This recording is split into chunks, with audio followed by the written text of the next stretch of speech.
Hello, hello, hello, hello. Welcome to Royal Sussex Live. Welcome, one and all. Thank you so much for being here. And Fancy, thank you so much for being here first. Um, I was just looking at this is the worst thumbnail. That is awful, isn't it? That is the worst thumbnail. I'm going to have to fix that. That is really, really bad. Probably one of the worst thumbnails I've ever put together. Mmm. See how it's like, yeah, I don't like it. It needs something. It's so bland. Oh, that's bad. That is pretty bad. Anyway, I don't think we'll be here more than an hour. Connie Bomber. Hey, Connie Bomber. Okay. It is Pride Month, June the 1st. The whole month of June is Pride Month. It is the International Month of the LGBTQ and LGBTQ. I think that's all the alphabets, right? Anyway, it is that month. So you're going to see rainbows everywhere. And of course, no one says rainbows like Queen Elizabeth with all of her brightly colored outfits. So, yeah, the Queen, the Queen welcomes Pride Month. Same shoes, same purse, no surprise. With that gigantic wooden heel, that wooden block heel, butcher block heel. Oh, man. No surprises. What a great day for the notorious JTB, who shared this and a couple of other ones recently. I like this. Not liking someone is okay, but making up lies to destroy their character stems from jealousy, and to feel yourself superior is a kind of mental disorder. Well, I agree with that. I definitely agree with that. Let me see. I think I want to elevate my leg. Oh, okay.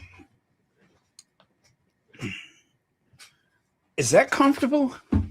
Let's see. Oh, wow. I just gave myself a cramp. Okay. Nope. Nope. Nope. Holy cow. What am I doing here? Is that good? Yeah. No.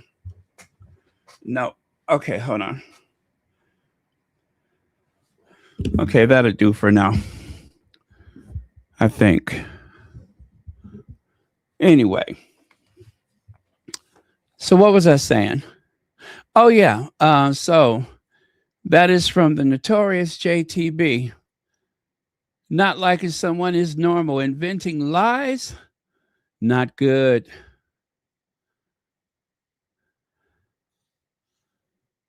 Spreading rumors and obsessively trying to destroy someone's reputation is something else entirely.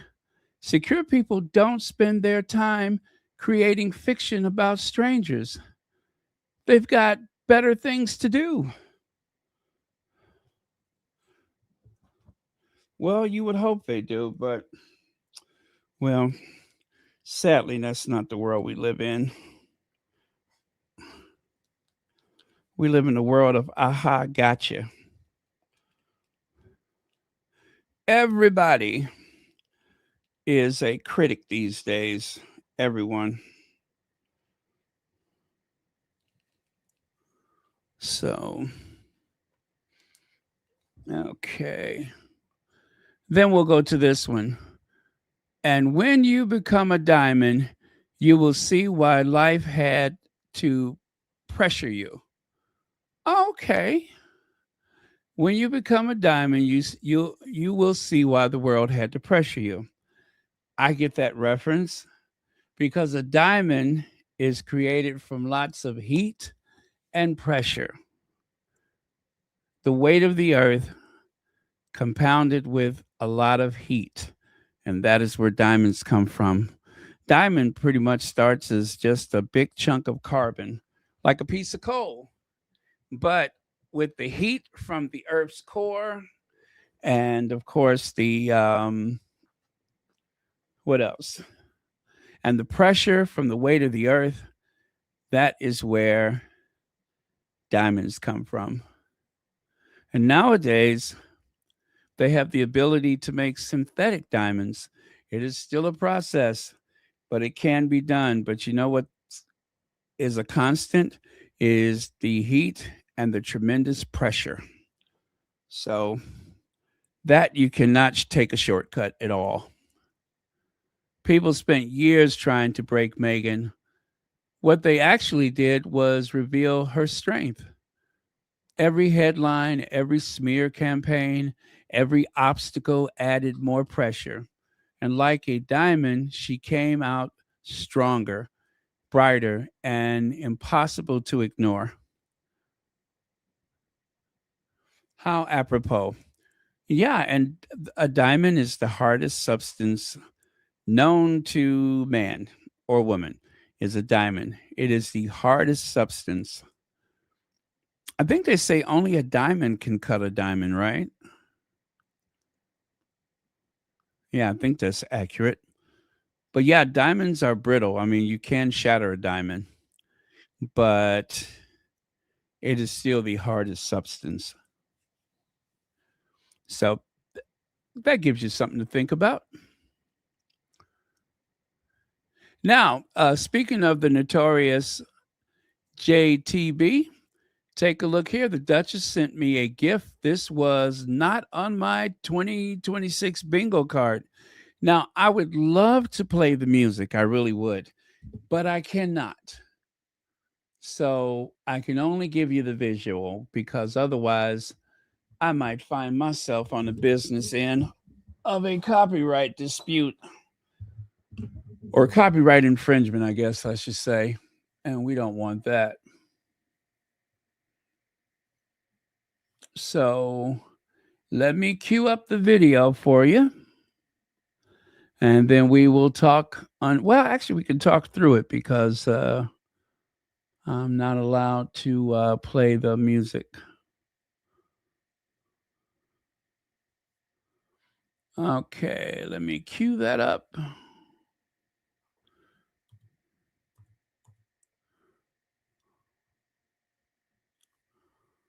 All right. Now here goes. I got to very quickly mute the music. Came home to a gift from. Okay, yes, he says I came home to a gift. Anyway, well, this was definitely not on my 2026 bingo card. I received a gift from Meghan, Duchess of Sussex, and I'm still a little stunned. If you followed me for any length of time, you know how much admiration I have for her. To open a package that came from her was one of those moments I'll never forget. Grateful, humbled, smiling from ear to ear. Some days are just special. Thank you so much, Meghan. How nice is that, you guys? He got a gift box from Meghan, the Duchess of Sussex. And well deserved, I might add. Take a look there. There's all four of the candles. There's the matches. I believe that is the honey, perhaps. And there are flower sprinkles. And then there's also one of those things, one of those wooden things that you drizzle the honey. I forgot what they call those. You know, I have one of those and I've never actually used it. And it is still brand new. It still has the packaging. But yeah, that thing that looks like a miniature beehive, you use that to spread the honey. Angela M., thank you so much for that. Well, I don't think that I'm on Meghan's radar per se, but I think it is a beautiful thing. And he deserves it. I mean, he maintains a presence on Instagram, and I practically never post on Instagram. So I would think anyone on Instagram has a better chance of being on the as ever radar. And also, he has linked all of his purchases that he's made. All of those have been linked and even shared on Instagram. So I'm willing to bet you that a lot of people that make and have shared their videos on Instagram, I'm willing to bet you that a lot of those people have received these gift boxes, but I don't have any kind of presence over there. So, oh, it's called a honey dipper. Oh, thank you for that. Yeah, I've heard that before. A honey dipper. Okay. Wasn't there a band called the Honey Dippers?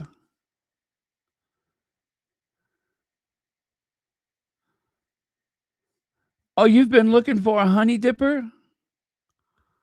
Yeah, I just happen to have one. I'm going to say I got it from my aunt because my aunt had this huge hoard of stuff from years ago, right? I even have a bacon press that she gave me. Like the kind they use in a diner, you like sit it on top of the bacon. It's made out of cast iron. I have some very unusual kitchen items. I have the old fashioned, um, uh, I guess you call it a thermometer, the little gauge that you stick in the meat. I have one of those that you have to calibrate it because it's got the dial on it and everything. Um, yeah, I got some unusual stuff like that. And of all things, I have a honey dipper, which I have yet to use, but I'm going to make it a point to use it. Why? Because Megan uses it.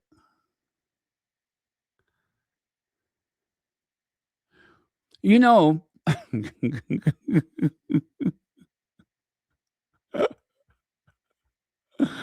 you would, wouldn't you?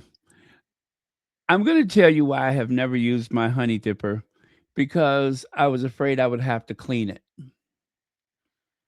I'm guessing that's the reason I never used it because I didn't want to have to be responsible for cleaning it. Is Rohini here? Wait, Rohini is here? Where is Rohini?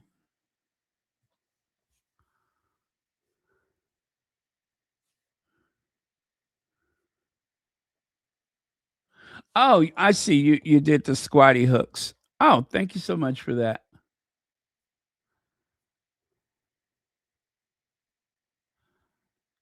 Okay, it's called a honey dipper.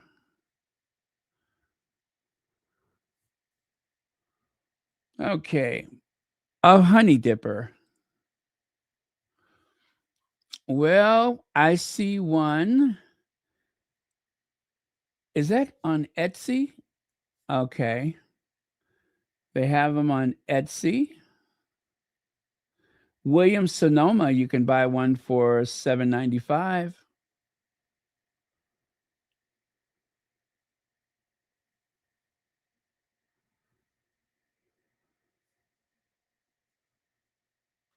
Let's see who else has got them. I like that honey dipper. There's even someone who has a video that tells you how to use a honey dipper.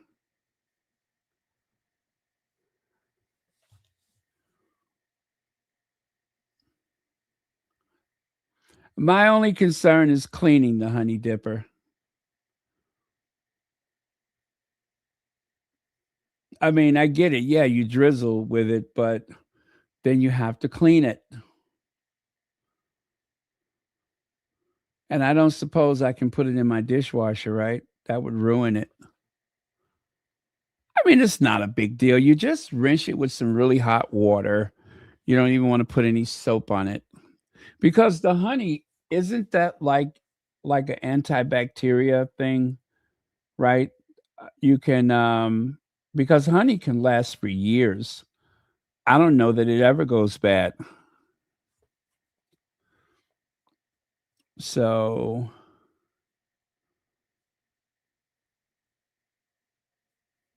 okay. Well, good luck finding one. How to clean a honey dipper. It says to clean your wooden honey dipper, simply rinse under warm water immediately after use to dissolve the honey.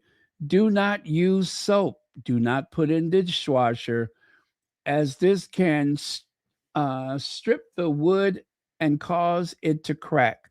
Dry with a towel, let air dry completely, and store. Oh, that's it. You know what? I'm going to be very brave and I'm going to use my honey dipper. Does that sound weird? I'm going to use my honey dipper.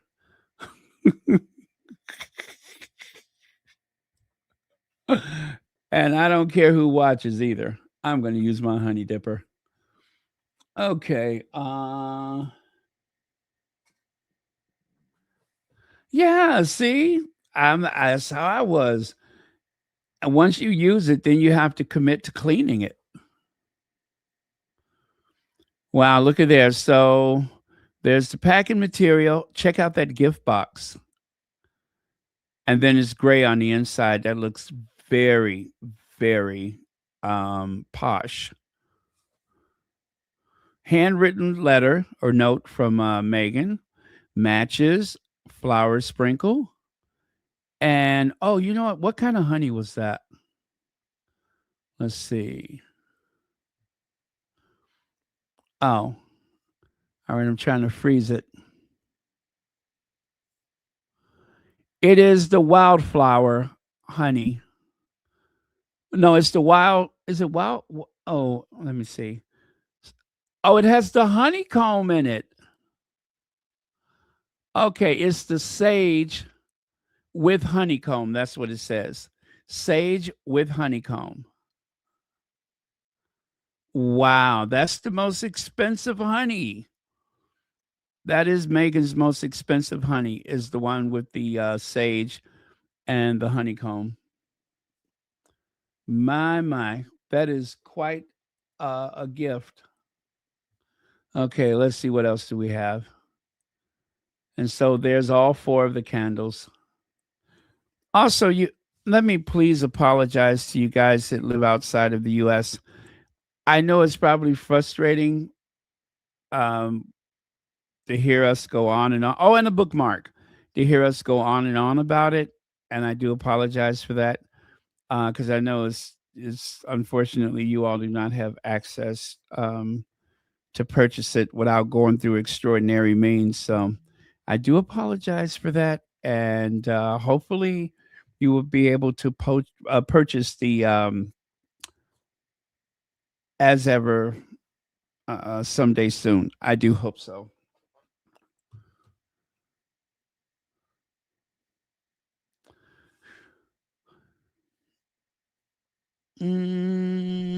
Yes, the candles are wonderful. Now, I do have my favorites. Number one, of course, is the 519. And number two, Lilybet. The what is it? The 604. And then after that comes the 084. And sadly, poor little Archie comes in last. If I had to rate them from 1 through 4, that is my choice, is in that order. Yep, it's in that order. I am pleasantly surprised with the Lilybet, the 604. For some reason, I didn't think I was going to like that one. I actually love it.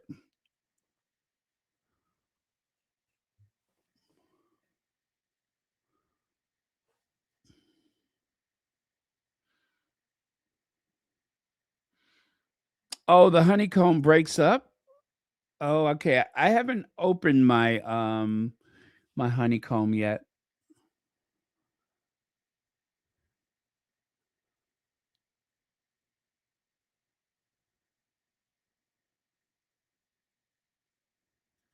Yeah.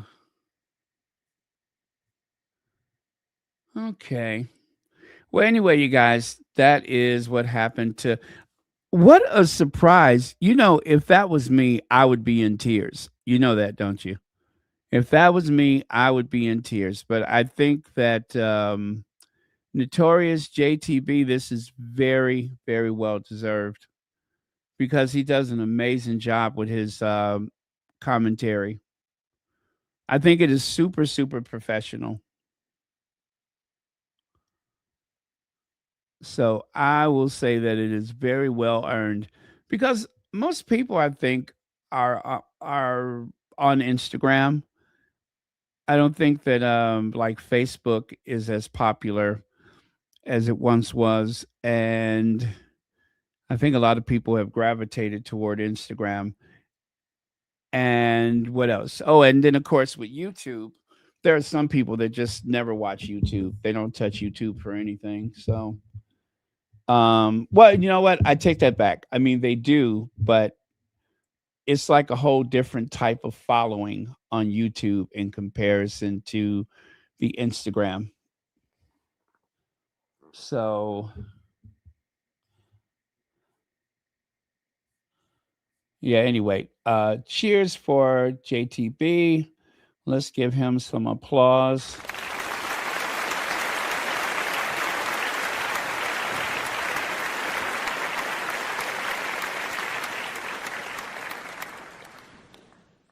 You haven't lit any of your candles.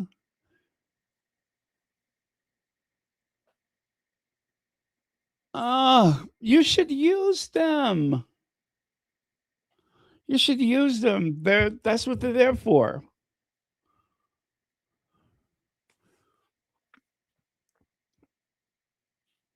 Oh, okay.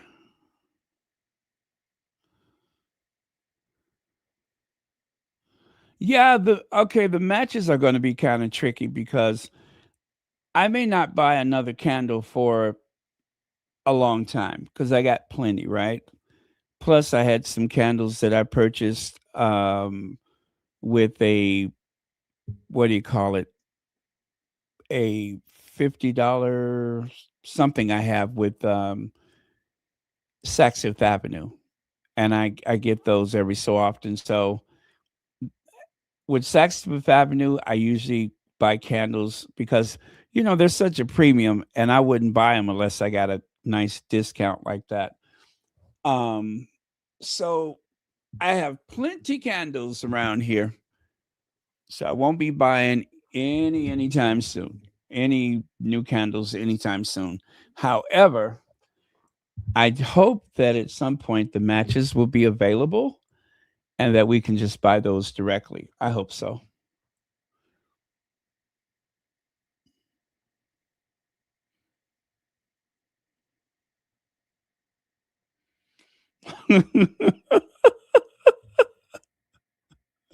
Well, you'll save money like that for certain. Um, yeah, I know they almost seem too nice to use, right? They almost seem like they're just too nice to use, but at some point you're going to have to use them. Okay, let's move on. Look, a bunch of people using our names for attention. You can say that again.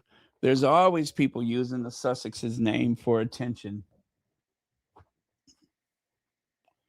Hey, Legs, thank you so much for joining us.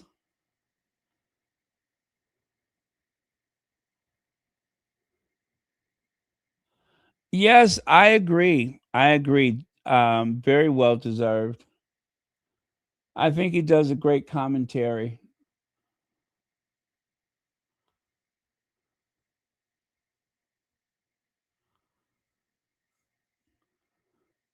You guys, I used to be that person where stuff was just too nice to use, but we really should use these things. So, yeah. So you say you wanted to save it, but they were so yeah, so that means you have used it. I'm glad to know that.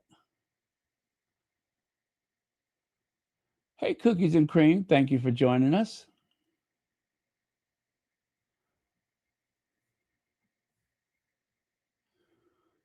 So, lawyer accuses palace of using Meghan to take focus off Prince Andrew. Now, before you agree with that, just make sure you bear in mind that that is from the 9th of March, 2021. Still true, but that is an old story. The point is, U.S. attorney suggests bullying inquiry is calculated decision with Prince mired in Epstein controversy. Well, that's true as well.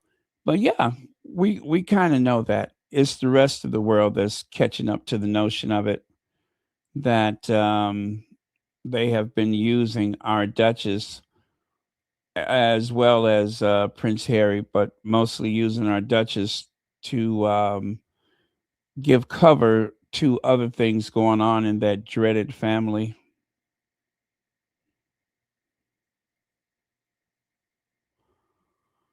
Oh, by the way, um, well, let me see. Let me ring my bell. I had got a cash app from, I won't say the name, but the initials are RA, and that was on Saturday. Says, thanks for doing the Lord's work. Thank you so much for the cash app. Yeah, I almost forgot to mention that. Okay.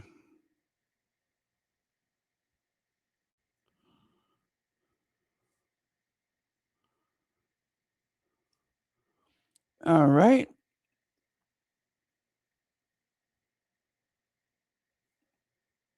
Okay, very good.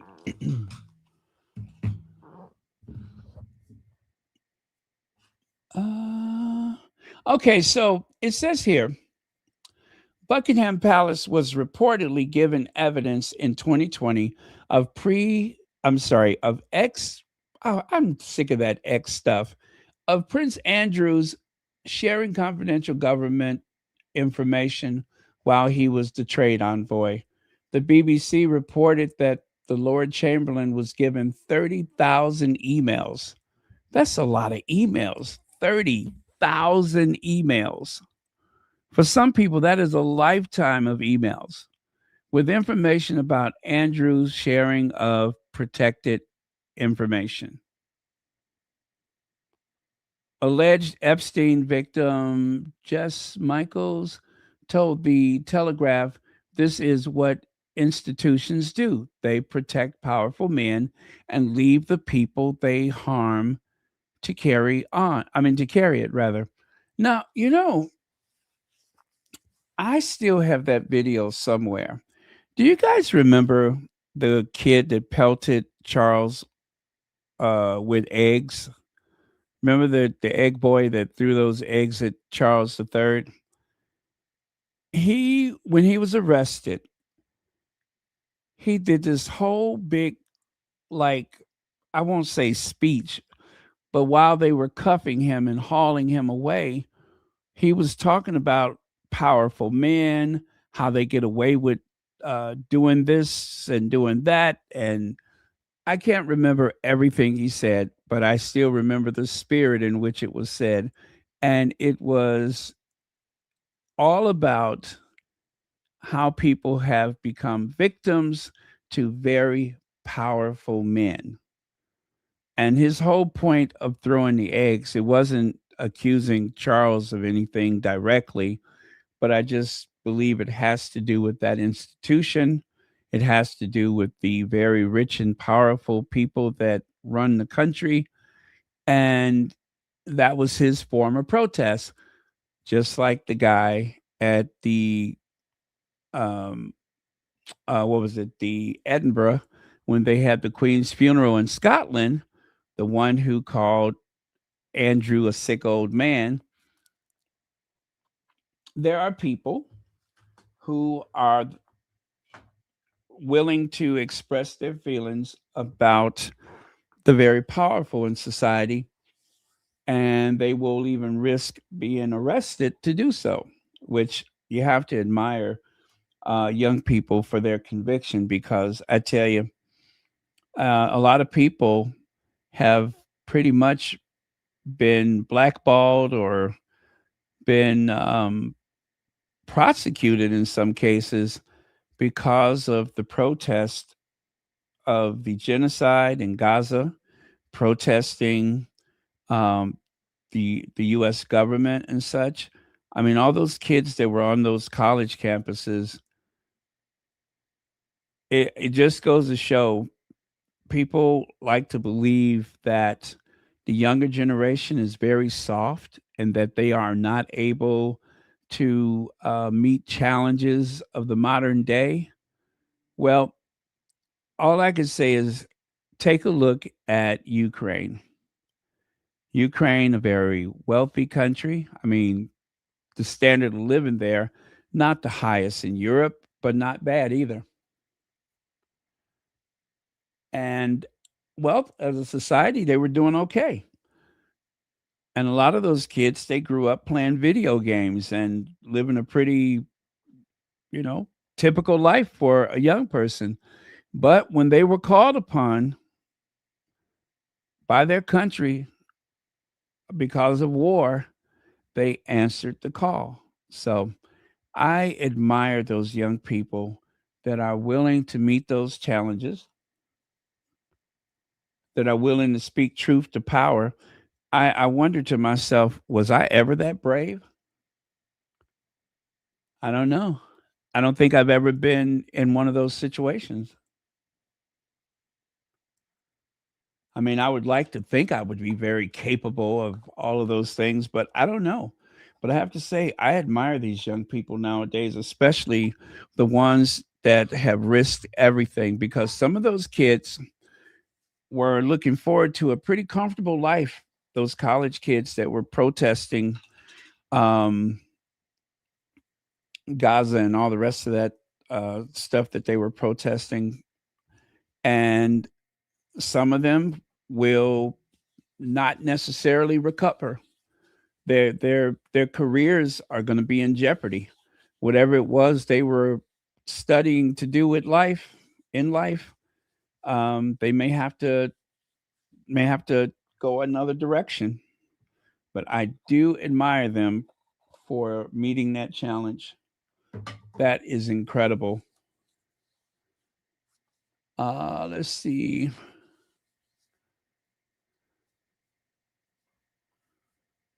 Right. Miss S is here. Thank you so much for being here. 6 years ago, they knew and chose to distract with Harry and Meghan. Um,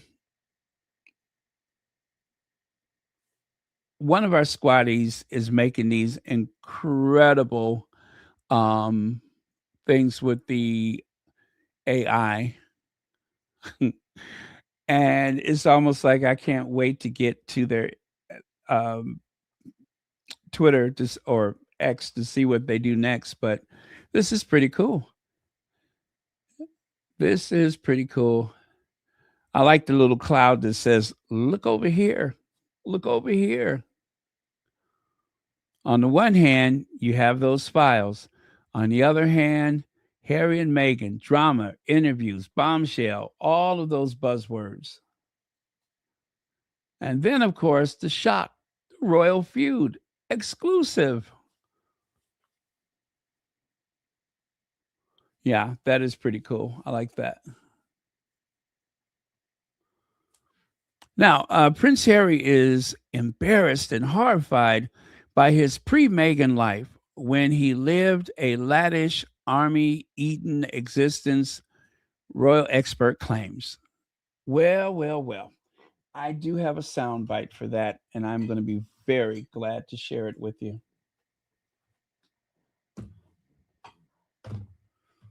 Okay, here goes.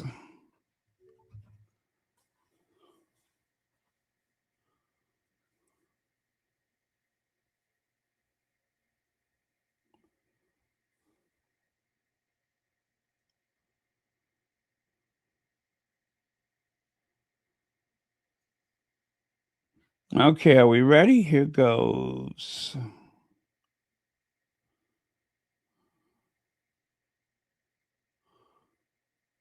Oh, no, that's not it. Ah, there we go.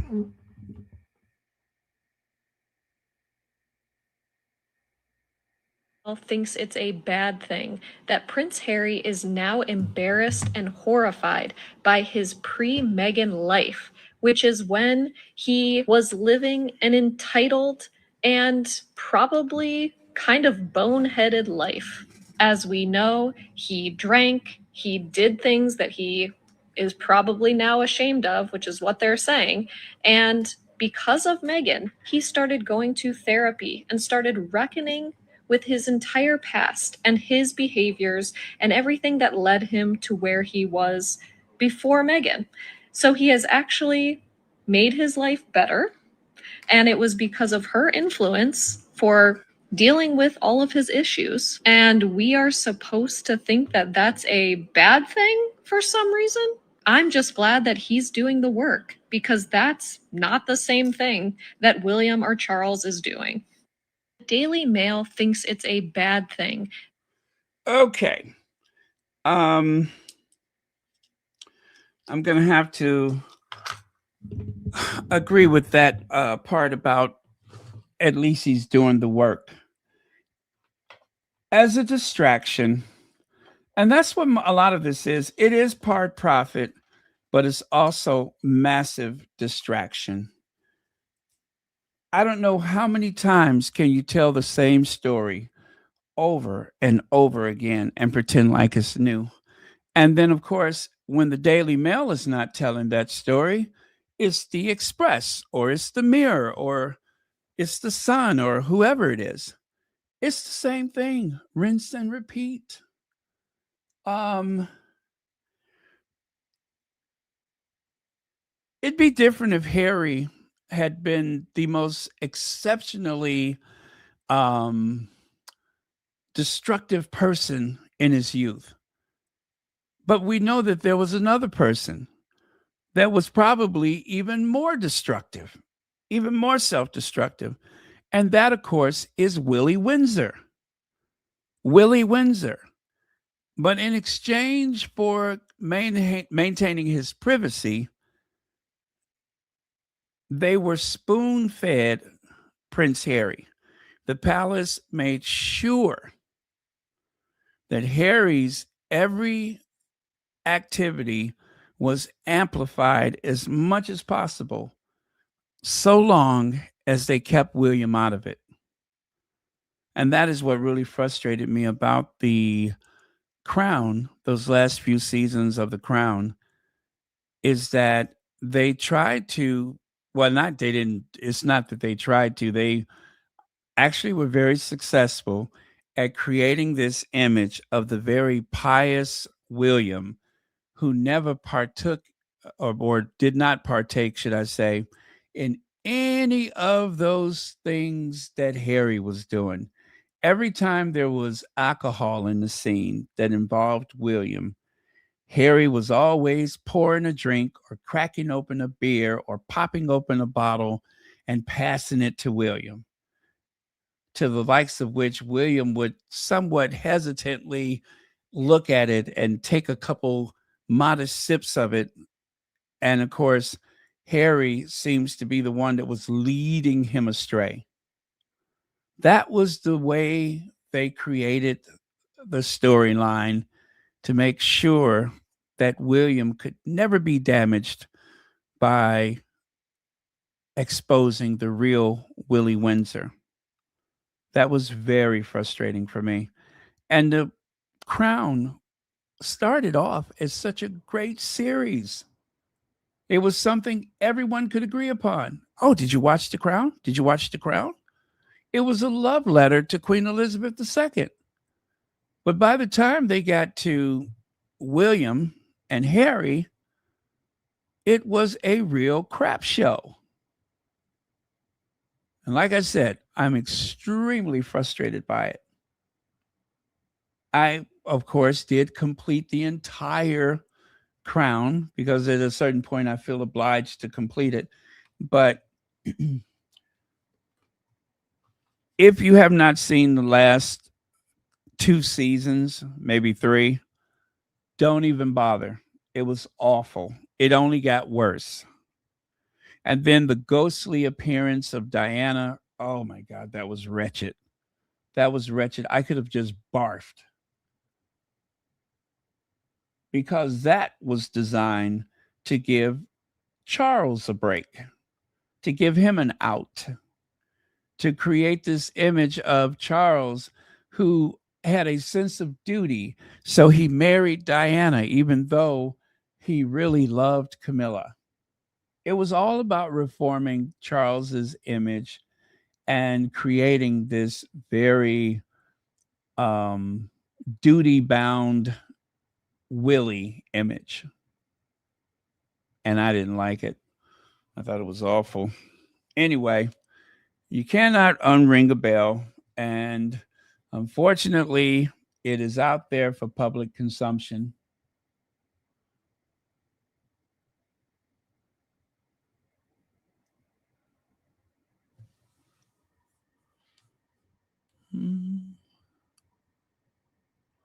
Okay, gonna move on. Oh, I do have another soundbite. Let's do this one. I kind of feel like this is an older one, but I'm not sure.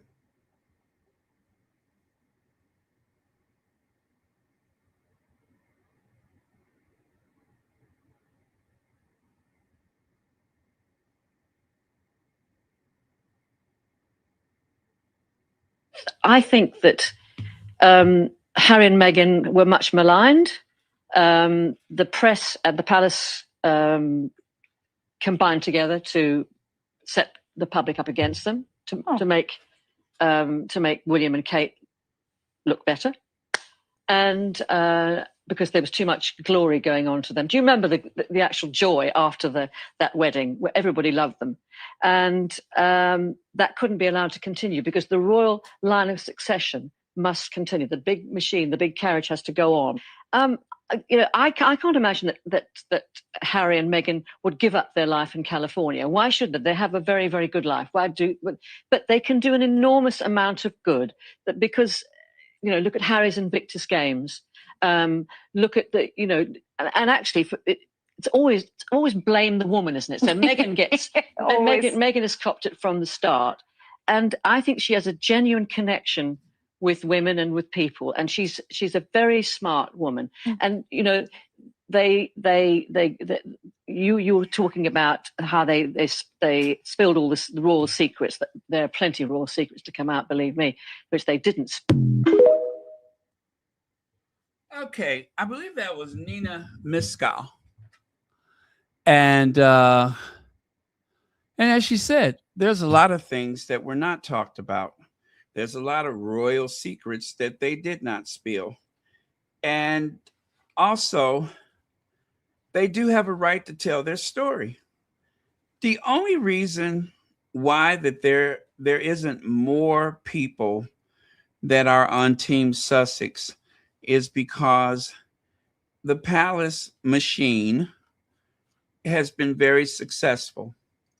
I will admit, it has been very successful. Successful in that they are able to shape the message. I usually compare it to a standing army, 24 hours of blanketed coverage by land, by air, and by sea, by print, on social media, you name it. If there's a way to tell the story, they are there. And they repeat the same talking points. It is a very well organized machine. That is very difficult to overcome. It's very difficult to disprove a negative. Very difficult to disprove a negative. And if it was not for the Sussex squad, it would even be worse than what it is right now. It would be so much worse. And so I don't take any pleasure in admitting that damage has been done. And there are just certain things that no matter how much we do, no matter how often we say these things um, to contradict the palace machine, there is always going to be someone there to give them the type of coverage that is the palace, the Wellses, and the rest of that lot. There's always going to be someone there to give them a glowing review for every little thing that they do. Even if they do the worst, there will be someone there to explain it away. Just like with the revelation that William attacked Harry. Well, why did he attack Harry? What did Harry do? You would think that that would have caused huge problems for William, but it has not. It has not, because there are more people that choose to believe that William has done no wrong, that he was provoked in some kind of way. And it's very unfair. It's very unfair that Harry was attacked and William still gets to be the good guy. Certainly not in our eyes, but where it matters the most, he still gets to come out smelling like a rose handberry. See what I did there? A rose handberry. But yeah, he still gets to come out smelling like a rose handberry. So unfair, but what can you do?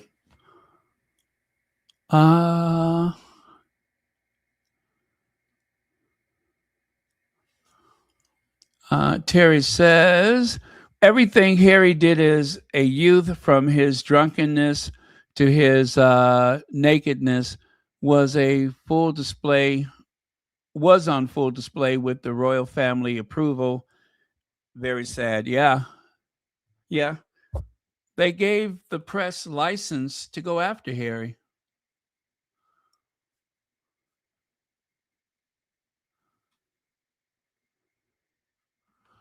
Oh, what did I miss here? Oh my goodness.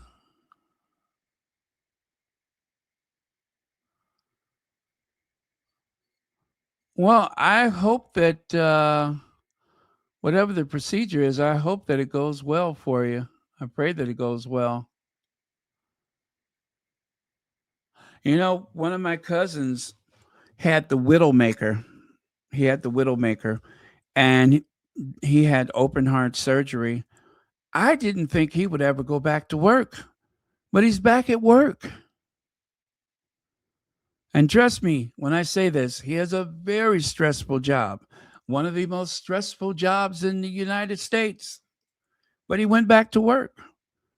It's a miracle, some of the stuff that they can do with modern medicine. So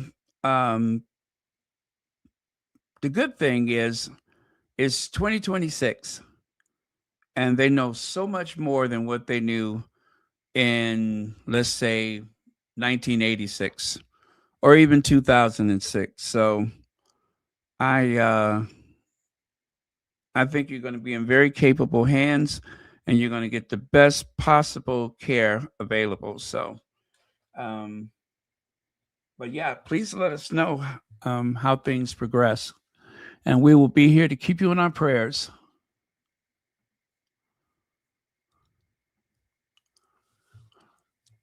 Meghan Sussex posted a scone, and the critics lost their minds again. Well, we talked about this yesterday, so I'm not going to go into it as much as I did yesterday, just to say that I am still surprised. Well, I shouldn't say I'm surprised, but I'm kind of surprised that there was a scone gate. I mean, there's been all kind of gates, right? But a scone? What is so controversial about a scone? Well, it depends. I guess it's the same with tea. Do you add the milk or do you pour the milk before you pour the tea? That has been a very emotional debate over the years. And so far, what I've figured out is that however Queen Elizabeth does it, then that's the proper way. All you have to do is say, well, Queen Elizabeth always did X, Y, Z. And then, of course, that is deemed right and proper. So when in doubt, just figure out how Lizzie did it. And that is your answer. Okay? I hope you found that helpful. I hope you found that helpful.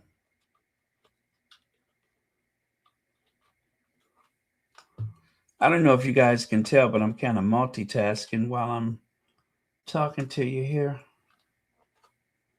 More so than usual.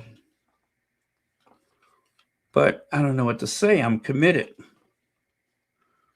Once I start doing something, I get very obsessive sometimes, especially when it's to clean something. I would be embarrassed to tell you what I'm polishing. But oh no, I won't. I mean, it's just a model. It's a model car. It's a little something I inherited that is caked with dust and grime. But okay, let me leave this thing alone. I got to stop messing with it. It is distracting. Okay. Oh, well, I'm trying to figure out the best way to get caught up. You know, one of my favorite ways to get caught up was when Glow would post videos, but we haven't had any videos from Glow in a long time, and God, I miss those videos. Those videos from Glow were, to me, like one of the best ways to get caught up on various topics spanning at least 3 months, right? Or at least 2 months. So Glow, if you're listening, please post some more of those videos. I think they're just very well executed, so well thought out.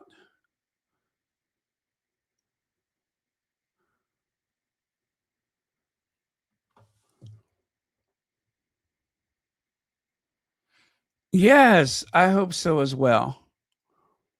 And I hope that they get blessed with one of those gift boxes. I really do. I hope they get blessed with a gift box. Okay. Now, Celibacy. I love Celibacy. In case you guys didn't know it, Church Nelly, can you get the link for the most recent Celibacy and share that with the group? That was Saturday, right? I think it was Saturday night, Sunday morning, something like that. Anyway, love Celibacy. They sometimes they go months without posting. And listen, I cannot argue with them with the way politics are lately, with the direction the world is headed. It has been very tough. It has been very difficult. I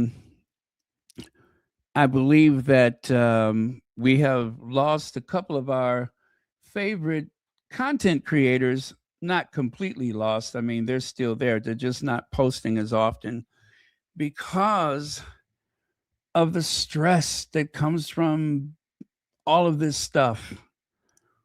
And I get it. I get it. So, like I always say, if you feel like you need to take a break from the internet, from all of this news and depressing stuff day after day, you have to take care of yourself.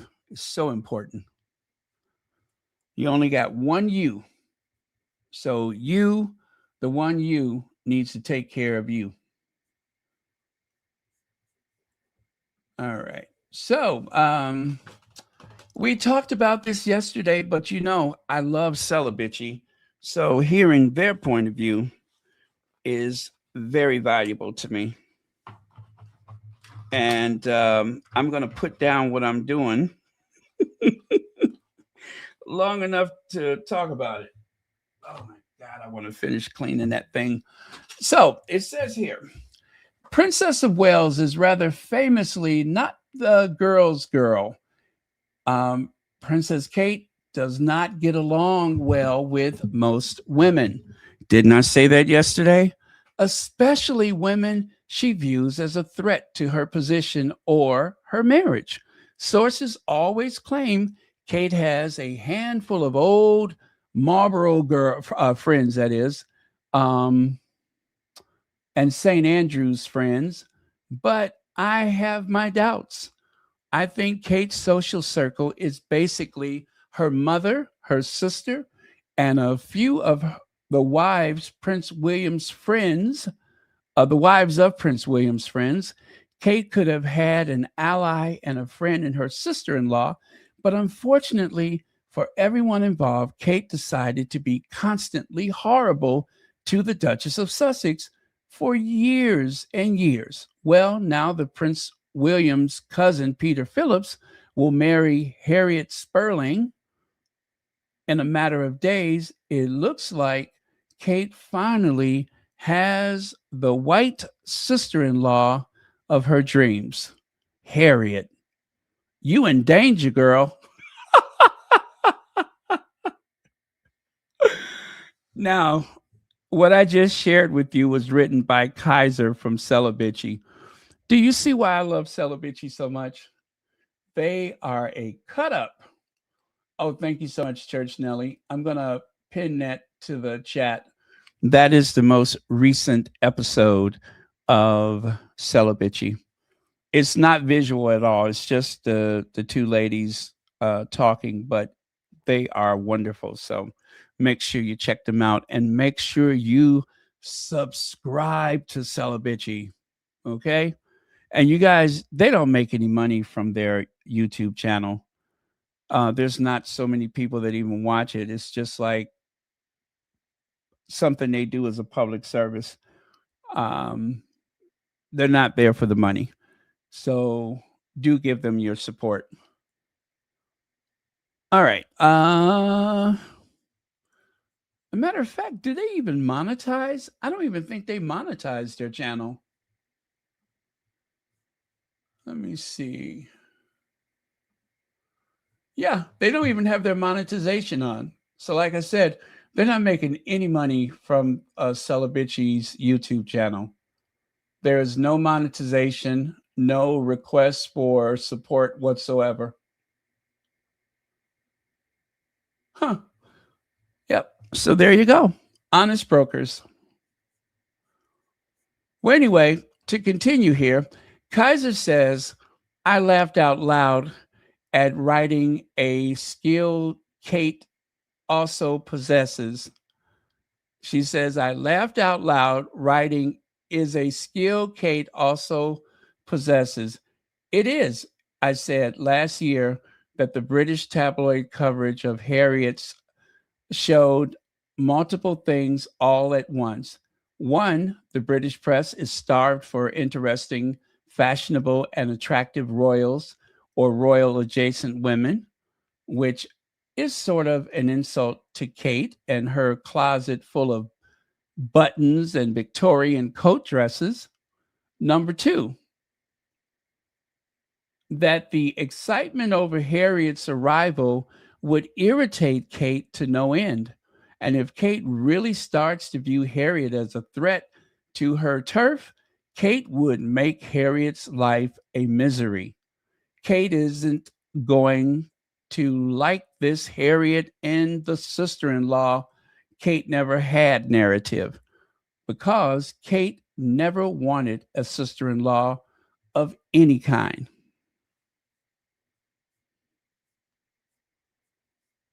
Okay. Wow. I guess that was it. It was a very brief read, but yeah, that was it.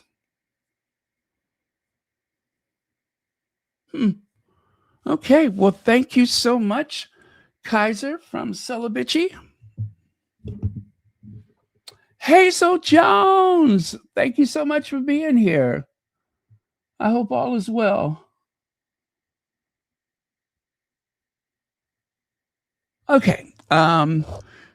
So there you have it.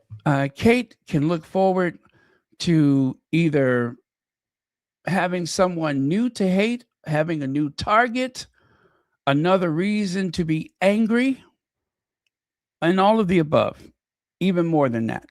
That's what she can look forward to because Kate Middleton does not tolerate other women. And see, I was just saying that yesterday that Kate does not have any friends. Kaiser from Celibacy, Kaiser has been on the royal beat long before Meghan showed up. I think for 20 years, Celibacy has been covering the royals. So they know what they're talking about. They know what they're talking about. I wasn't paying any attention to Kate Middleton back in 2011, but they were. So they know Kate better than I ever will. And what happened? They said the exact same thing I said. Kate does not tolerate other women. Kate does not have any female friends.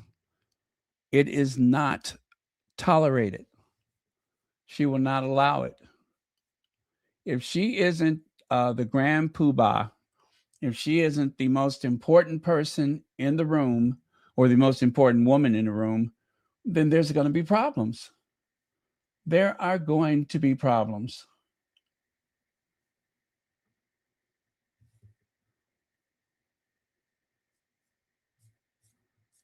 Yep, I pity the fool that does not give her a wide berth.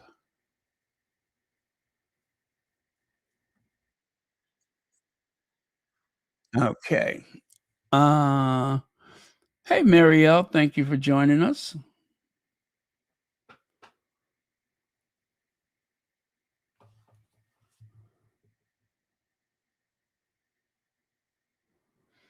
Wait, what about Jimbo or James Middleton's wife? Isn't she a sister-in-law? Um, I don't even know what she looks like. James Middleton spends more time with that dog than he does anybody. I thought he was married to one of the dogs. He spends so much time with that dog. Every time you see him, he's talking about his emotional support companion. I don't ever hear anything about his wife. So I don't think she's a factor. I think she's very wise enough not to even come around. Yeah. And also, I am kind of wondering how much time does Kate even spend with her parents these days? How is Kate with her parents? Does she spend time with her parents? That's what fascinates me is how is her relationship with her parents these days?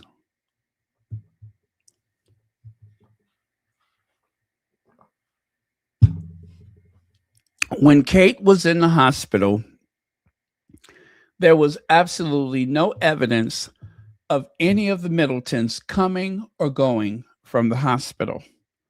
Not one bit of evidence.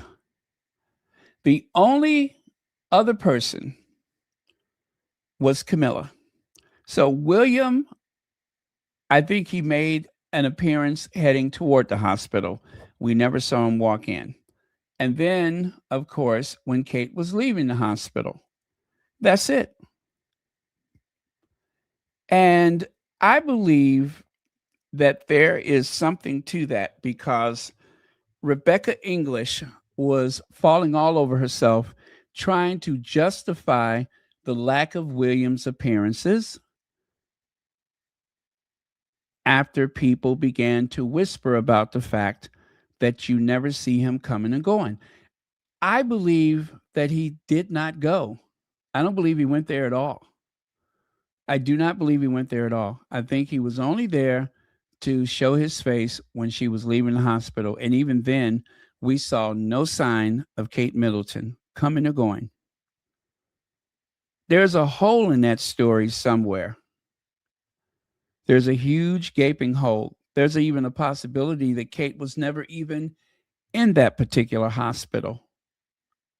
That may have been just a bunch of smoke and mirrors. Why they would do such a thing, I don't know. But everything about the Where's Kate Middleton, the rollout was poorly executed. It was very flawed, and it began to cause a lot of questions. And every time they tried to cover up something, they began to expose even more truths. So that is one that I will never forget. That is one that I will talk about at any given time because it was just so weird. And they made a lot of mistakes. They made a lot of mistakes. And when it came to a point where they ran out of explanations, then of course, that's when the non cancer became cancer, right? And that's when Kate may never work again turned into we won't see her for a year. Why would they say that? Why would they say that? It was a lot of things they said that they just did not need to bring up. Just like with the Williams absence has nothing to do with Thomas Kingston. Nobody asked you. We didn't think about it till you said something. I mean, they were making mistakes left, right, and center.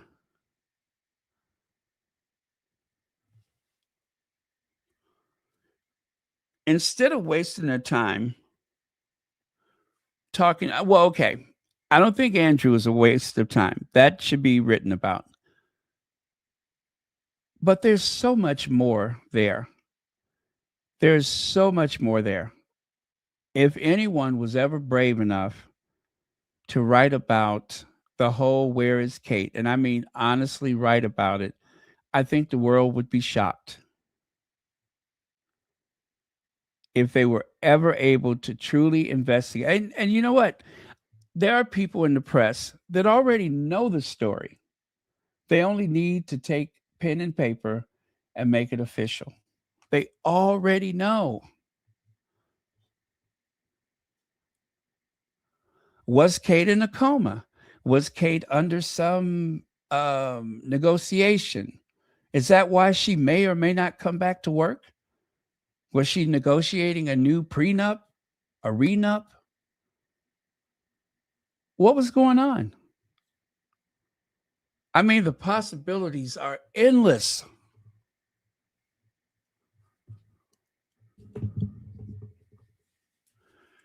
But there was definitely something to it.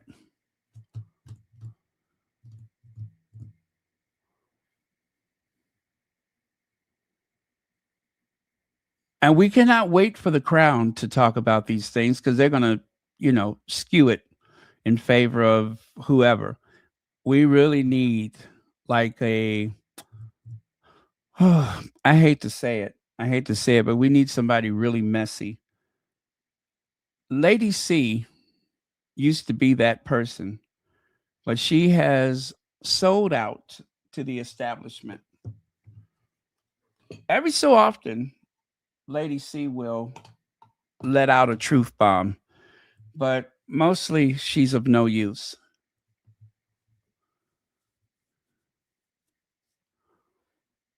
But Lady C is messy enough to do the work, but she won't do it.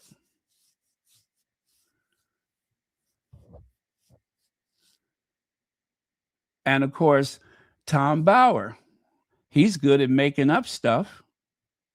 Make up some stuff about them. Or even better, just tell the truth. Now, I don't know who would have that kind of credibility to really tell that story because they've all been defending the institution. So how could you ever trust them to tell the truth? I guess it really depends on how deep they want to go.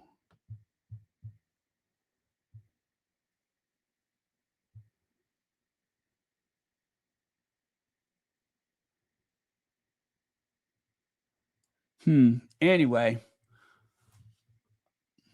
Oh, you're talking about Mumbles.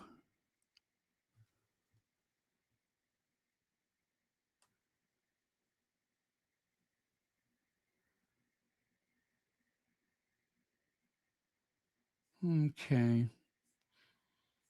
Oh my goodness. But I tell you, if there ever came a time, I think the only person who could really do it would be Omid Scobie. But I think that after the way he was treated with Endgame, he may not be up to it. But Omid Scobie, someone who most people feel is an honest broker, of course, the tabloid media people. Oh, okay. Robert Jobson, even though Robert Jobson is very much an establishment guy, right? He did tell people to read um, um, Scobie's book, right? He did tell people to read it. I believe that they're still friends, but Robert Jobson has a job to do, and he's going to do that job. And his job is to protect the institution. Omid Scobie is a truth teller. And if he ever was willing to go there, I believe that that would be a book that would probably cause him a lot of grief if he ever wrote a book like that. Endgame already got him like kicked out of the country. Omid Scobie had to leave. They were threatening his family. They were like derangers threatening his family. Not the institution, but the derangers were threatening his family. A lot of those so-called um, sycophants, or what do you call it? The royalists, the monarchists, they were losing their minds. So Omid had to leave. I mean, he just literally had to pack up and leave. I don't think he really wanted to go to the US, but he had to because they were threatening him. And that was with the sanitized version of the book. I'm pretty sure there's a lot of things that was eliminated from his original manuscript. If they took out the who what do you think the baby's color is going to be? If they took that out of the book, just imagine all the other stuff. Plus, I think that the publisher was owned by the Murdochs, right? Isn't that a Murdoch publishing company? So I'm sure that there's some things that just didn't make it into the book. I mean, into the final publication.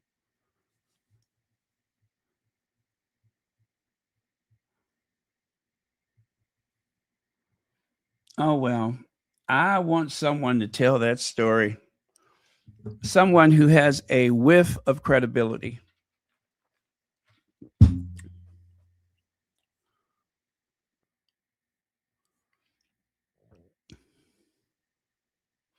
Oh, that was so embarrassing, wasn't it? She really embarrassed herself. And the look on Roger Federer's wife face was, I felt sad for her. I felt really sad for her.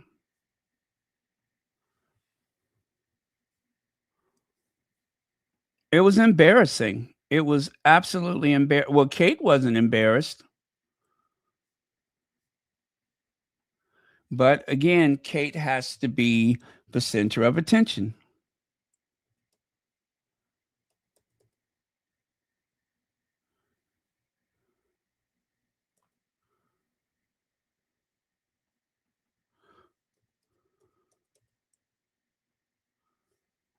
Let's see.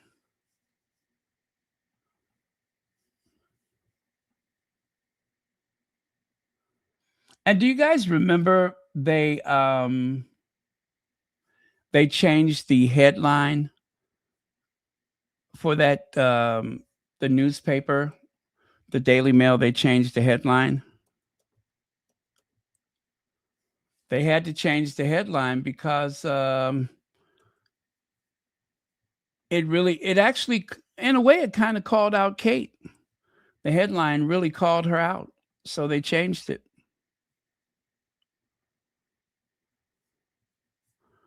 That was a disgusting display. It really was.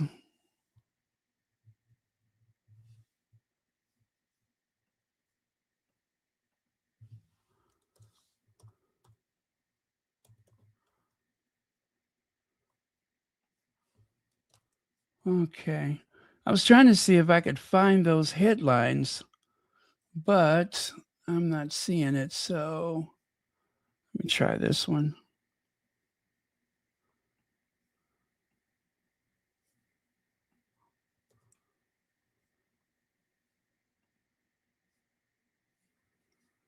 Nope, I don't see it.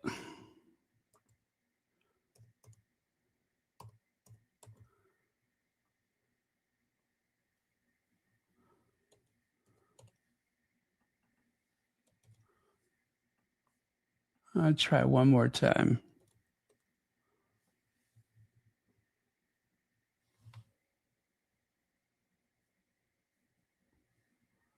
Nah, I don't see it. I'll try to remember to put that up tomorrow. Okay, moving on.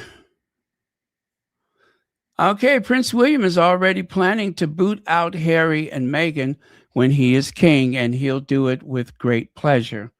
Another distraction because of the Andrew debacle, the Prince Andrew debacle. That's all that is yet another distraction. Let's see.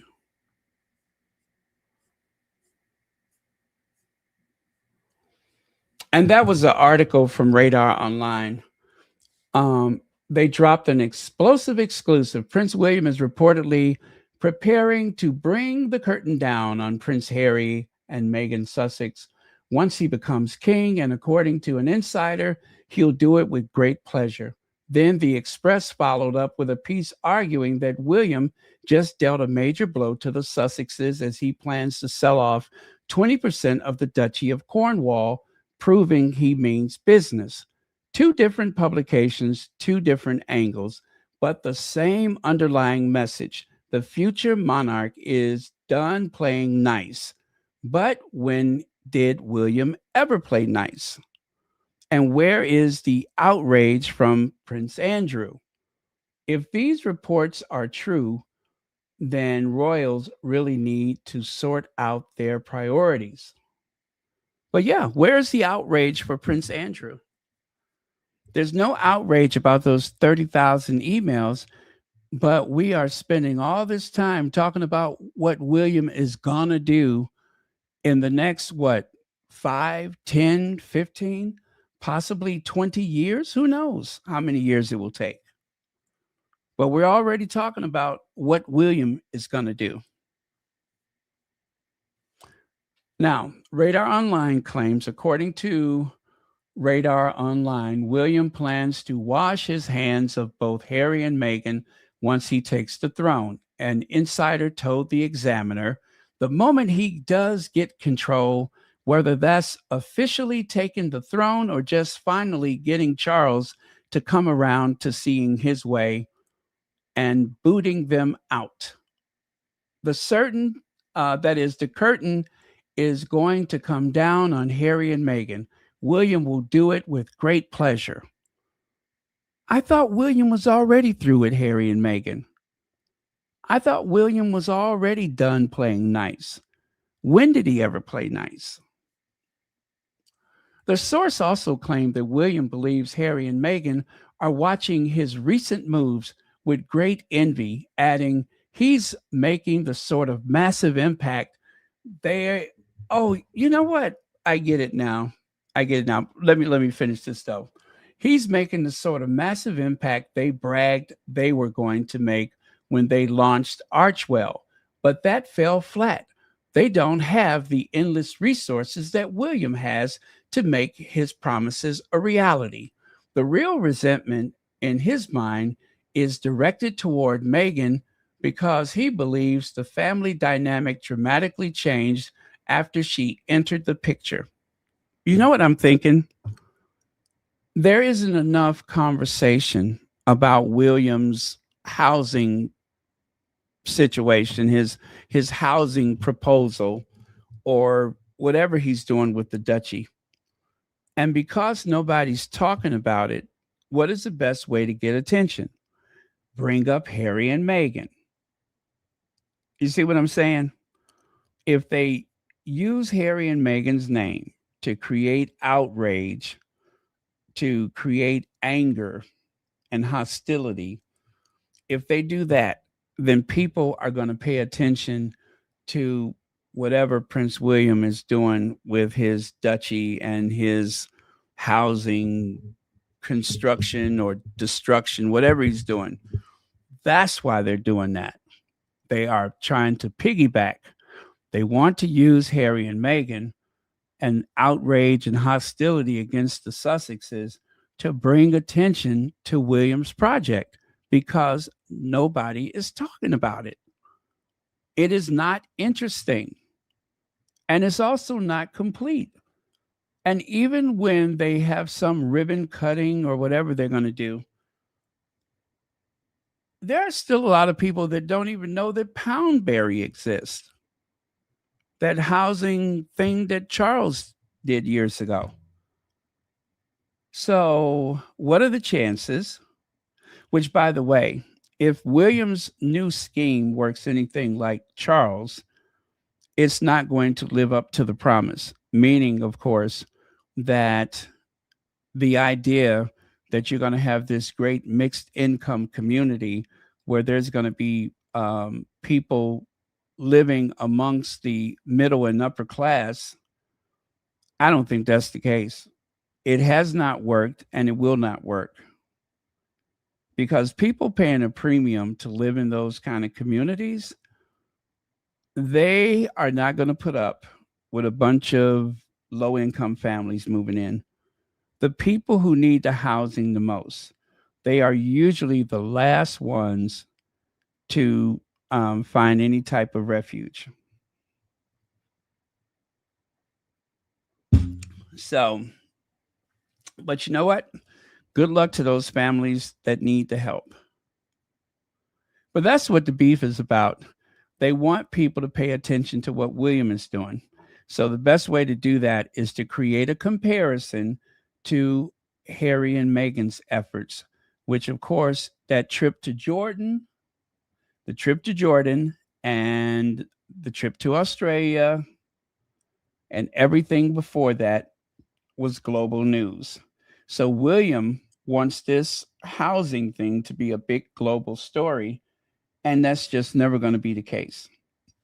Unless there's a Jack the Ripper running around that housing development, good luck making evening news. It's a rich man's folly. That's what it is. Social engineering on that scale. Well, you know what? I'm not going to be a hater, but I wish they would just leave Harry and Meghan out of it. And also bragging about William has the vast resources to see it through. What Harry and Meghan are doing is using money that they earned. William has never earned a nickel in his life. He's not earning any money. He's accepting money. How do you think that's going to play out? Don't you think anybody who inherits $1 billion would love to do something like that, to create housing for people? Of course they would. But William does not have the right to brag about something like that, seeing that he did not earn the money. He's just moving money from one place to another. He's going to tear down some dilapidated housing, which is full of mold. And of course, the energy rating is really poor because it's poorly insulated. And he's going to create some new housing, which should be applauded for taking the initiative. But I'm not going to celebrate the fact that he's using vast resources that he has not earned. I don't think that's right. Anyway, Radar Online further reports that William is increasingly conceived Harry and Meghan's marriage will eventually collapse. Not conceived, convinced. I'm sorry. Increasingly convinced that Harry and Meghan's marriage will eventually collapse and that he blames Meghan for the royal rift.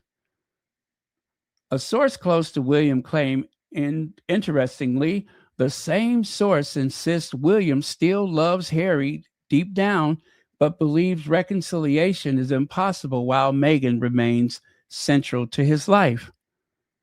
Well, if that's the way he feel about it, how come he didn't propose to Harry? How come he didn't marry his brother? How come he didn't bear children for his brother? Because if you take that attitude, that means that somehow, through some freak of nature and moral outrage, moral,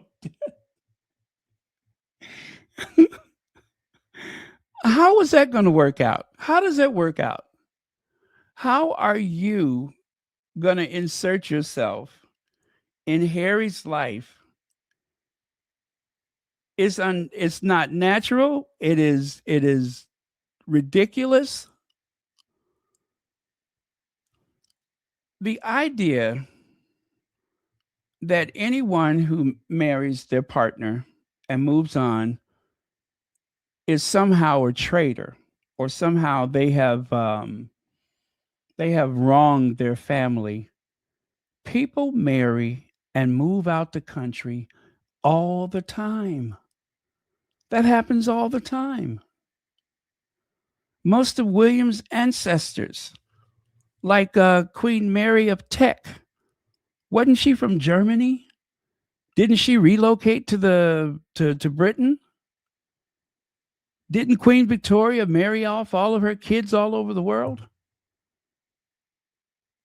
So, trying to build a case against Meghan for being everything that Harry wanted in a wife, it's stupid. It's just ridiculous. On the surface, it makes no sense. And I get it. They just want to blame Meghan for something so that they don't have to think about how terrible they are. But that people will listen to this crap and believe it is alarming. Blame the woman. It is misogyny. Blame the woman. So William would only accept Harry back into the fold if he leaves his wife and children? Question mark. And this is the man being sold to us as a loving family man. He must have inherited that trait from his stepmother, who is infamous for breaking up families.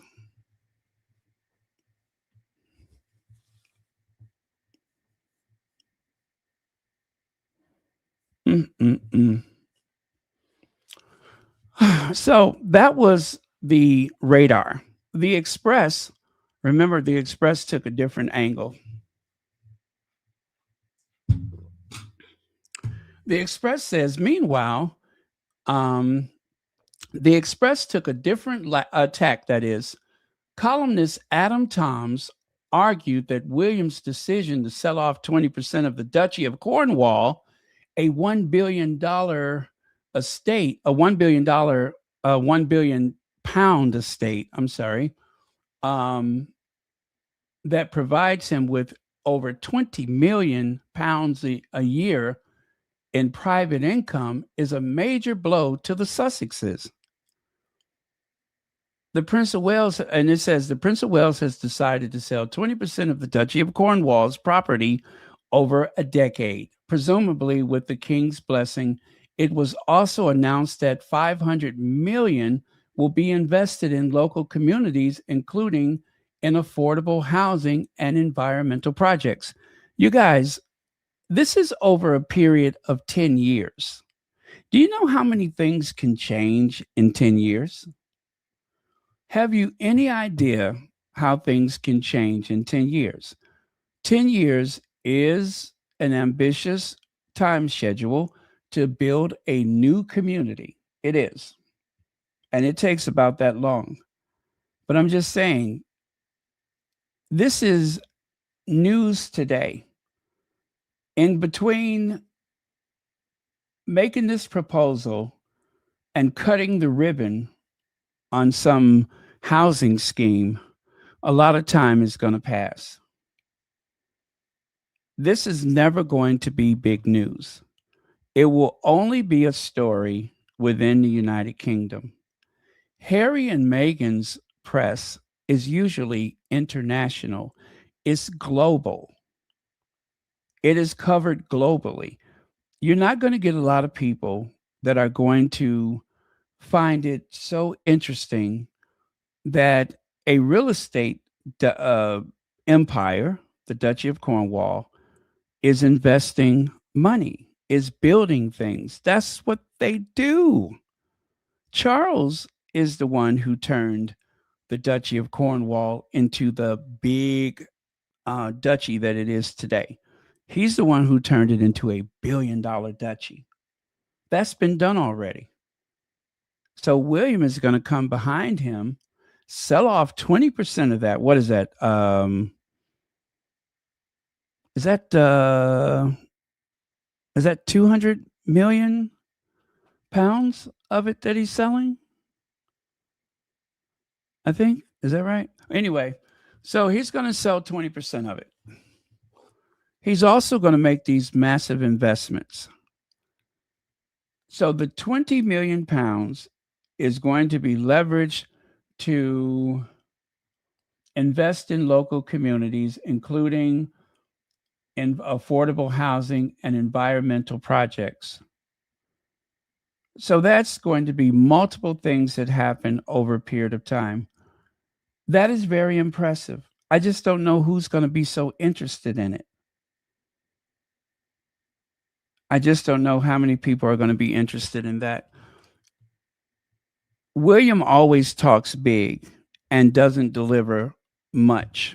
Sometimes he doesn't deliver at all. So all I can say is watch this space. It's a lot of talk, but who knows how it's going to pan out. But for the people who need affordable housing, I wish them the best. I wish them the best. Because it's not about what I think, it's about the people. It's not about William, it's about the people. Good morning, V. Morgan.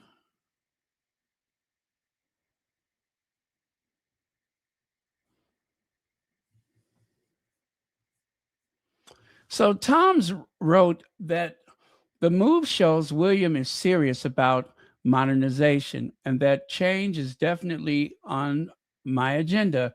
He's contrasts William's tangible progress with Harry and Meghan's recent visit to Australia, citing Roy Morgan poll that 81% of Australians said the trip did not improve their opinion of the couple, and 75% did not show a more positive side of Meghan. The Express concluded, it seems abandoning your family and sniping at them from another country does not ensure you become a public darling. Staying put and doing your duty, what you were born to do, does. You know what? If anybody said to, if anybody had a poll that says, is it wise to be a flunky, to be a lackey or a patsy for your brother for the rest of your life? If anyone asks, is it wise to live off a government allowance, or is it wise for a person to allow an institution to abuse your wife and your children? If you put a poll out there that asks people, is that wise to do? How do you think they would respond to that? So, yeah, if you have a poll, and I'm not saying that this is what the poll said, but if there was a poll that said, was it wise to abandon your family and snipe at them from another country and to neglect the duty that you were born to do? Well, of course, there will be a lot of people that will say, oh, no, that's not right at all. Just like if you put a question or put a survey out there the way I said it, being a flunky, a lackey, and a patsy for your brother, not maintaining any autonomy with your own life, having no agency, never paying a bill in your own name, or any of those things. How many people would respect a person that does nothing but live off another person? How many people would have respect for them? That a grown man, a capable, grown, fit, active, intelligent man would yield all of his autonomy, all of his agency to his older brother for some type of archaic, ancient right of kings. How many people would think that's sensible? Or if you ask people, is it better to live your own life, to prevent your partner from being abused by your family? I think most people would find it sensible to leave. I believe most people find it sensible to leave. There's a very vocal minority of people that are always going to side with the monarchy. But especially amongst the younger people, they completely reject it. The 18 to 25-year-olds have no use for the monarchy. Most people do not understand how the monarchy works. Most people do not understand the abuses that comes with a system like that. Just like most people do not understand how many people would love to complain to the authorities that they have been wronged by that institution, only to be discouraged from filing a lawsuit or filing any type of criminal charges against that institution. There is very little by way of people of color that work for that institution. And the only people of color, they're not even allowed to do anything clerical. They have to either clean or guard. That's it. They don't ever have any real power. Oh, Connie Balmer, thank you so much for the super sticker. And as always, thank you for watching Royal Sussex.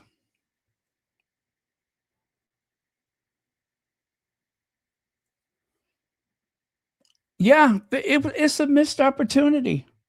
Harry and Meghan is a missed opportunity, and they will never admit that they got it wrong.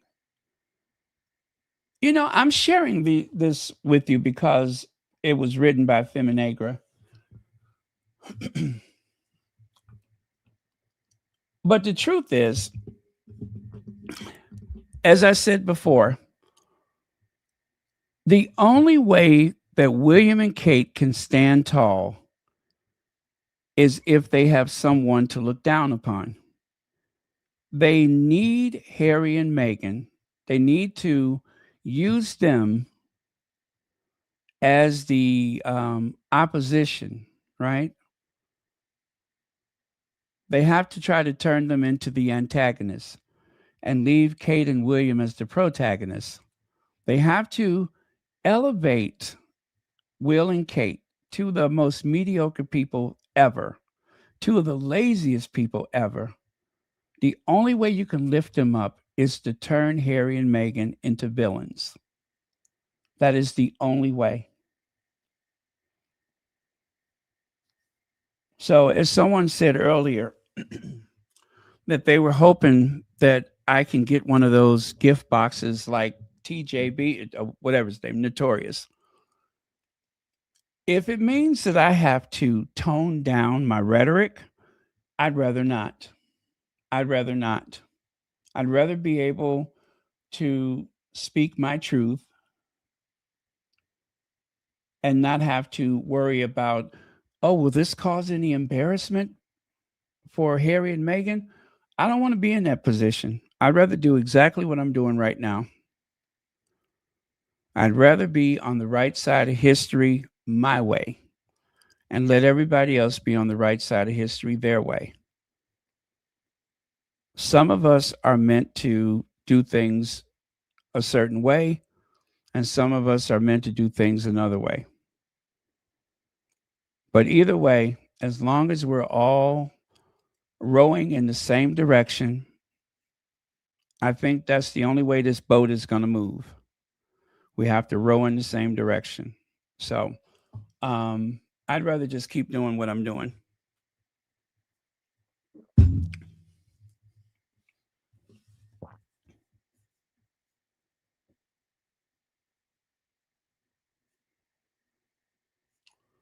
Okay, I'm almost done with this article. It says here,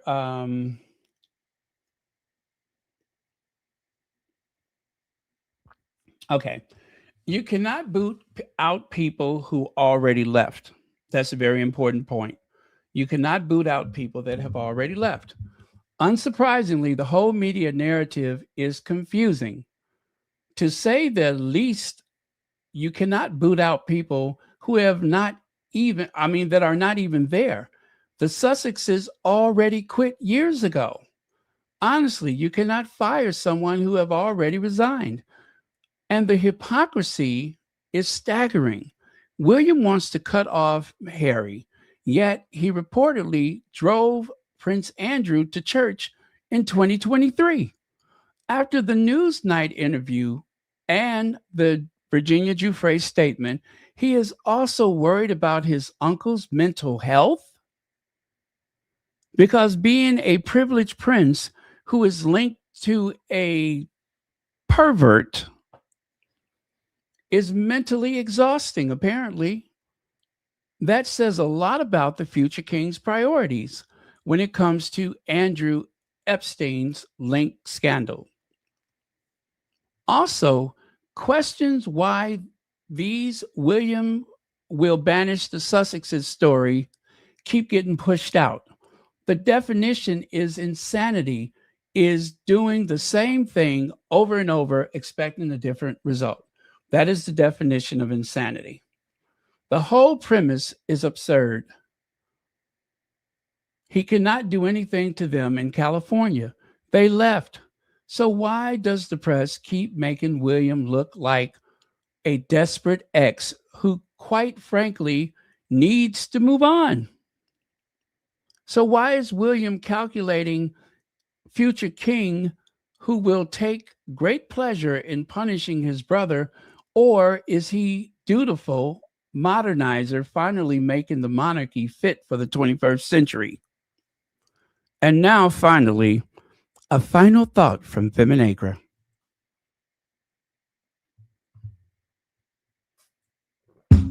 But, that's what I said. It sounds depraved. It sounds sick. William is Harry's brother, not some jilted girlfriend, not some person that Harry left at the altar. That's his brother. But the tone, it sounds like he's like he's been spurned by his lover for another woman. And it just does not bother people how silly that is. I thought we were done with there's no way back. I thought we were done with they have burned too many bridges. And yet, here it is, June the 2nd, 2026, and we're still talking about how Harry and Meghan have no way back, while they are living in a palatial, rustic Italian villa in the American Riviera, no less, with some of the best possible people surrounding them. To go back over there, and let's say by some fluke that Harry found himself back over there by himself, no less, that he would throw himself back into service. It's just not possible. Whatever happened with the Sussexes, that is still impossible. If by some fluke Harry was over there, I don't think there's any way that he would be taking his marching orders from that institution. It's just not possible. There's been too much said and too much done. Okay, final thought from Feminagra. One of the worst things about the coverage of the so-called working royals or the publicly funded royal machine is the constant need to drag Harry and Meghan into everything for clickbait. They are used as salacious fodder whenever the press needs attention, even when the story. Meanwhile, Andrew's disgrace keeps widening beyond his ties to Epstein and his perverted allegations. He has denied police are reportedly examining a separate Royal Ascot allegation of inappropriate behavior. Court documents have also raised fresh questions about his time as a trade envoy after Buckingham Palace was reportedly handed more than 30,000 emails in 2020 linked to claims about sensitive government information, yet the media seems to be far less interested in asking what Prince William will do about his disgraced uncle, especially if Andrew outlives King Charles and William inherits the political and reputational scandal.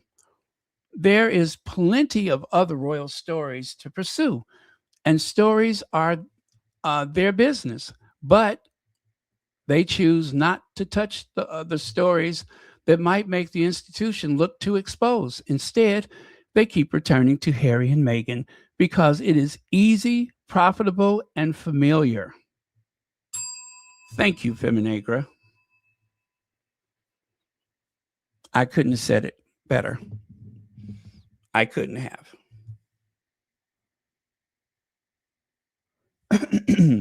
So, there we go. Once again, invoking the name Harry and Meghan as a diversion tactic, as a way to bring attention to William's real estate folly and everything in between. Yes, not back into service, back into servitude. Thank you, Missy. That is very appropriate.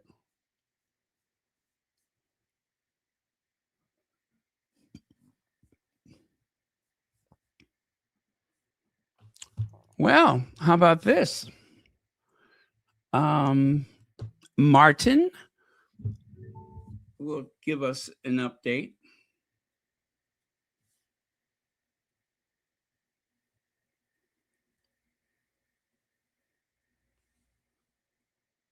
Okay, what say you, Martin?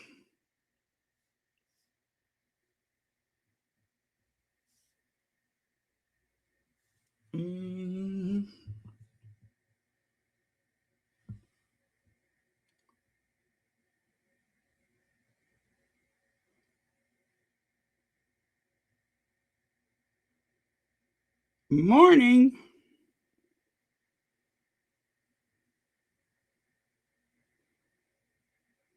Morning, friends. Happy Saturday. How the heck you doing? Well, the media are telling us that this morning that the Glums, the Prince and Princess of Wales, paid £40,000 in stamp duty to secure their forever home. In the UK, if you didn't know, the government tax us on everything. They would tax us for literally breathing if they could. Fortunately, they can't do that. Get to the point, Martin. £40,000 is a lot of money to the average citizen in the UK, but I'll put this in the top left-hand corner.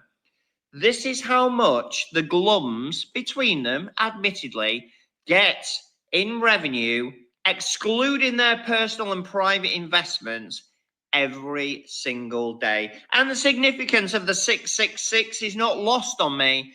But at £66,000 every single day of the year, these two can afford to pay 40 grand. It's literally less than 3/4 of a day income from one verified source. And who's supporting this? The British people and the poorest people in the land, the poorest people in the UK might not receive this over 10 years, literally. But we accept the system in the UK. Everything's fine. Nothing to see here. This is obviously all equitable and parity and has parity. I was going to say paritable. Has parity for everyone in 2026. What an absolute joke. My opinion's not important. Yours is. Comments are open. Tell the world what you think.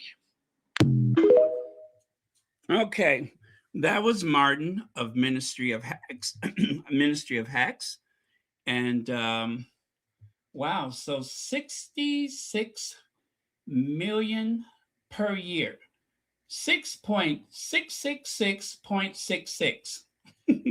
Those are a lot of sixes. Anyway, people were saying that William reminds them of the Omen, that he looked like the Omen when he was a kid. So 88 million pounds a year. 88 million pounds a year. And they are bragging that William has vast resources, and when he proposes something, he's better suited and better able to see it through. Well, you know what? He should be. He should be. And the only thing that he's going to get for whatever he does is what do you call it? Well, he won't get the attention, is what I'm trying to say.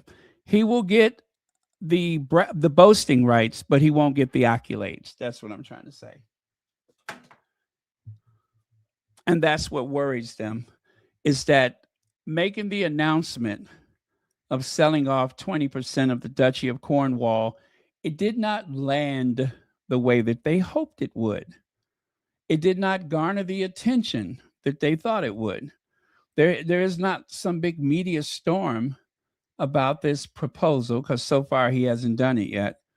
But there is no big media storm. Nobody is beating a path to William to talk about this act of sale. So when that fails, make it about Harry and Meghan. Tell people how he's going to become king and rough them up a little bit. That would get the attention. Okay. Kate Middleton has significantly scaled back on alcohol following her cancer diagnosis. Since my diagnosis, I haven't had much alcohol. It's something I have to be conscious of. So. You know how Kate do it. You can hear her when she starts talking, but then it kind of drifts off. That's what I was doing. I was doing my Kate imitation.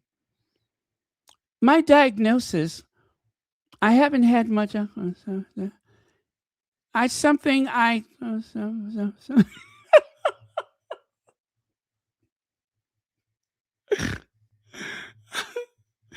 Yeah, that's how you do a Kate Middleton imitation. You start off strong, and then your voice starts to drift off, right? You turn the volume down. So anyway, the Princess of Wales, who announced she was in remission, made the comment after being offered a pint. She subsequently joked with Prince William, saying, "But you like yourself, sir?"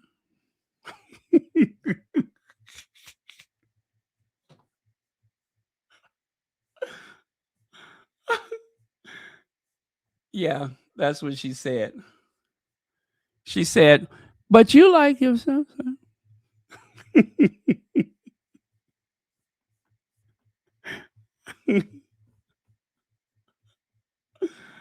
uh, But yeah, that's how Kate Middleton talks.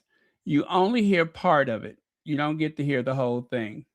Only like you hear the start of it, but by the end, her voice becomes increasingly faint, and you're unable to hear the totality of it. So, um, but yeah.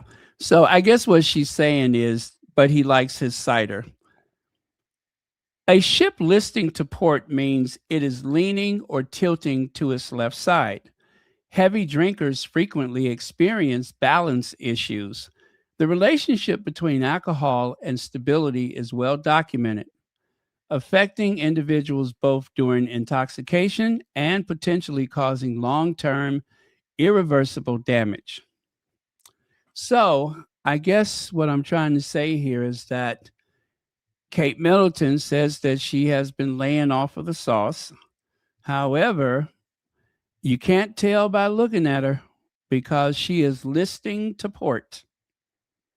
Now, is it the port of the dock or is it the port wine? I'll let you decide. But wasn't there a movie called Sideways? Huh? Wasn't there a movie called Sideways? I would say that more often than not, Kate appears to be sideways. Now, I am not claiming that Kate has been abusing alcohol. I'm just saying she looks like she's well served. Yeah, she looks well served, seeing that she's leaning and he's standing up straight. I am fascinated with this picture. How is she on that angle without falling over? Hmm.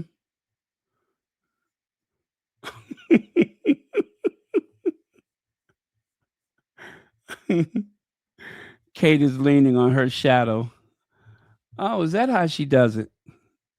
You see what I mean? This guy is perfectly vertical, and yet Kate is listing to port. How is that possible? That defies all physics as we know it. How is she leaning like that without falling?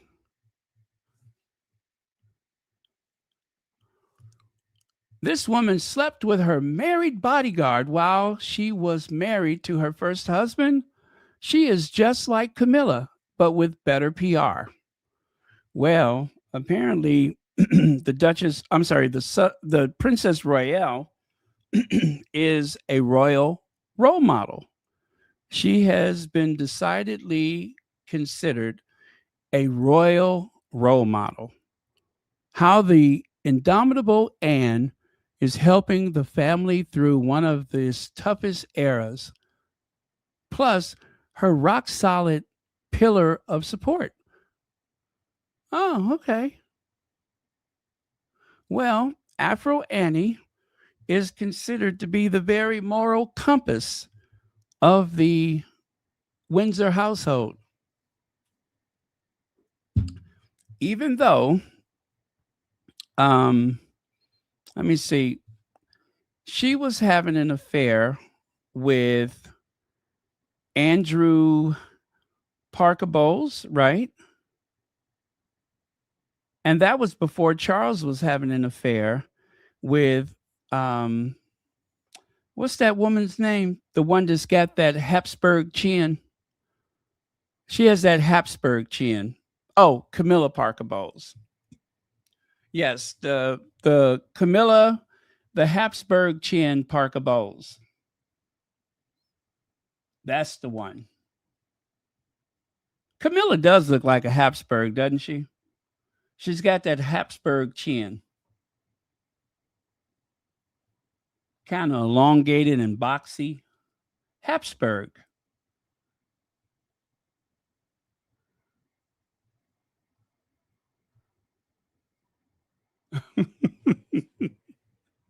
Anyway, that's Afro Annie for you. Now, proud supporter of the Sussexes, who also created the other thing that I shared with you, created this one. The crown must be first, Charles cried aloud. Um, while William stood defiant and proud, Football first, he roared with cheer as Kate shed yet another tear. Camilla hiccuped by the door, and the palace piece was seen no more. Oh, I tell you, this poetry is outstanding. Well, thank you, proud supporter of the Sussex. It's something else. I can't see it because it got cut off, but yeah, thank you very much for that. Look at Camilla holding that Habsburg chin of hers. I told you she's got a Habsburg chin. And why does William look like Freddie Mercury? Mercury. How does he look like Freddie Mercury? Freddie Mercury. Why do I keep saying Mercury? It sounds like I'm listing the port.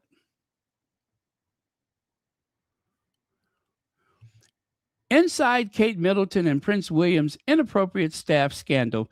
You know what? I'm going to do that one tomorrow. What else do we have? Because I'm already going over 2 hours and I didn't mean to do that. So I will do these tomorrow. Oh, a report from Brer Rabbit. Yeah, I'll do those tomorrow because it's already getting so late. Anyway, I'm going to close with this one. Did you know that the United States has 16,111 airports?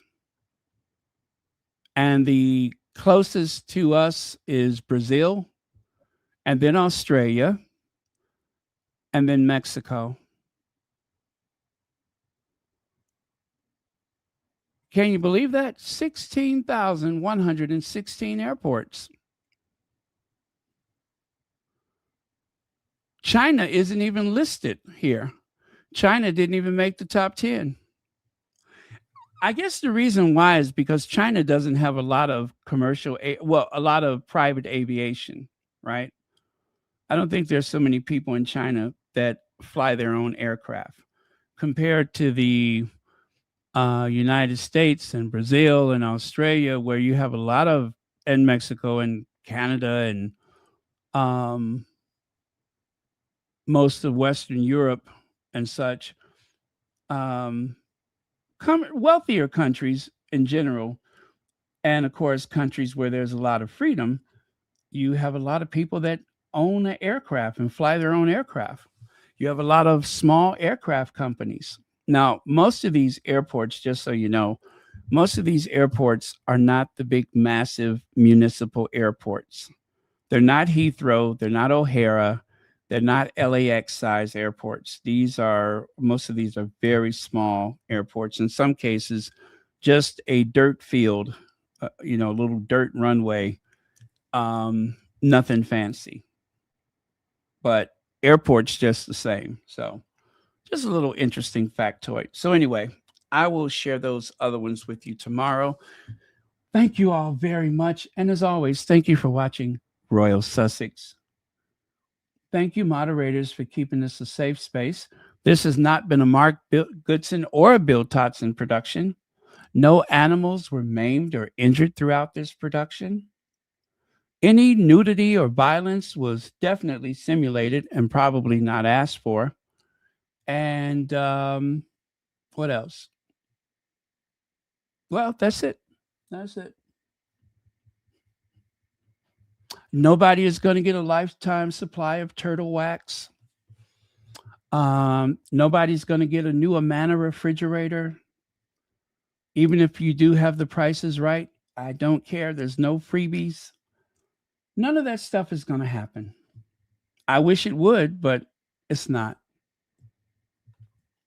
Nobody's going to get a new patio set or a Weber kettle. None of those things that they give away on the game shows. None of that. No lifetime supply of detergent. Nope. Can't afford it. We don't have the sponsors. That's what it is. We don't have the sponsors. So I'll see y'all later today. Cheers.